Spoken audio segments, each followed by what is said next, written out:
ഓ നാത്ത് കയറട്ടെ. അകത്തേക്ക് കയറണതിന് വിരോധമില്ല. ക്യാമറ ആയിട്ട് കയറാൻ പാടില്ല.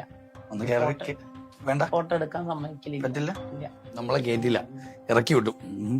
ക്യാമറ ഉള്ളതുകൊണ്ട് നമ്മളെ ഇറക്കി വിട്ടു. ഞാനേ ഒരുപാട് പാലിയേറ്റീവ് കെയറിൽ പോയിട്ടുണ്ട്, ഒരുപാട് അനാഥാലയങ്ങളിൽ പോയിട്ടുണ്ട്, ഒരുപാട് ആരോരുമില്ലാത്ത കേന്ദ്രങ്ങളിൽ പോയിട്ടുണ്ട്. പക്ഷെ ഞാൻ എവിടെ പോയിട്ടും ഇതേപോലൊരു എക്സ്പീരിയൻസ് എനിക്ക് ഉണ്ടായിട്ടില്ല. കാരണം എന്താണെന്നറിയാം? കാരണം എന്താ, ഈ നീല ബോർഡാണ്.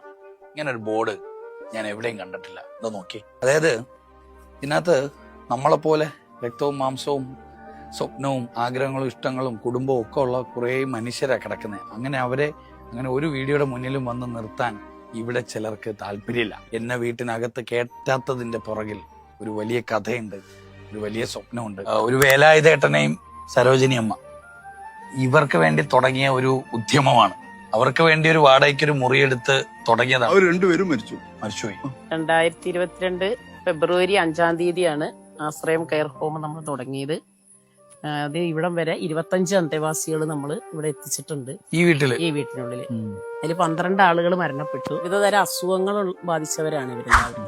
അതായത് രോഗം വന്നിട്ട് വീട്ടുകാർക്ക് നോക്കാൻ പ്രയാസമുള്ള ആളുകളെയാണ് നമ്മൾ എല്ലാ കാര്യങ്ങളും അവരെ പല്ല് തേക്കണത് മുതൽ കുളിപ്പിക്കണത് മുതൽ ഭക്ഷണം കൊടുക്കണം എല്ലാ കാര്യം ചെയ്തു കൊടുക്കേണ്ട ആളുകളാണ്. ഈ ഒരാഴ്ച തന്നെ ഞാൻ പറഞ്ഞ് 5 കേസ് വിളിച്ചു.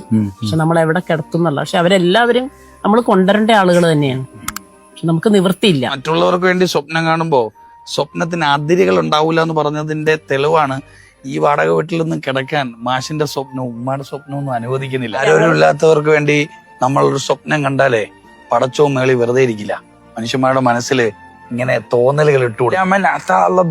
സലീം എന്ന് പറയും, ഹൃദയം വൃത്തിയാകാതെ ദൈവത്തെ കാണാൻ പറ്റില്ല. കാര്യം ഹൃദയം വൃത്തിയാകുമ്പോൾ അതിനകത്ത് ഇങ്ങനെ കാണാൻ പറ്റും. അപ്പൊ അങ്ങനെ ഹൃദയം വൃത്തിയാക്കാൻ ആഗ്രഹിക്കുന്ന കുറെ മനുഷ്യരും കൂടെ ചേർന്ന് പിടിക്കുമ്പോഴാണ് ആയിരക്കണക്കിന് മനുഷ്യരെ കിടത്താൻ പറ്റുന്ന ഒരു വലിയ ആശ്രയ കേന്ദ്രം ഉണ്ടാകും. ഈ ചെറിയ വാടക വീട് ഇതുപോലൊരു ആശ്രയ കേന്ദ്രമായി മാറണമെങ്കിൽ ഞാനോ ഈ മാഷോ ഇവിടുത്തെ ഉമ്മയോ വിചാരിച്ചാൽ തീരില്ല. കേൾക്കുന്ന നമ്മളെല്ലാവരും ഒരുമിച്ച് തീരുമാനിക്കണം. ഇവിടെ കിടക്കുന്ന മനുഷ്യർ നാളെ സ്വർഗാവകാശികളാണ്.